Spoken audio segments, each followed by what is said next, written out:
ভয়ঙ্কর পুতুল পার্ট 2। এক অন্ধকার রাতে জানালার বাইরে ঝড় বইছে। ঘরের কোণে পড়ে আছে এক পুরনো পুতুল। কি সুন্দর পুতুল, আজ থেকে এটা আমার সাথী। হঠাৎ ভয়ার্ত কণ্ঠে পুতুলের চোখ লাল জ্বলে উঠল। দেওয়াল নড়ছে অদ্ভুত ছায়া। এটা কি হচ্ছে? আতঙ্কে কেঁপে দরজা নিজে থেকেই বন্ধ হয়ে গেল। পুতুল ফিসফিস করল গভীর টোনে, তুই আমার নতুন বন্ধু।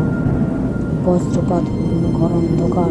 আর কখনো কেউ তাকে দেখতে পেল না। ভয়ঙ্কর ভাবে আর কখনো কেউ তাকে দেখতে পেল না। গল্পটি ভালো লাগলে চ্যানেলটিকে সাবস্ক্রাইব করুন, লাইক করুন, শেয়ার করুন।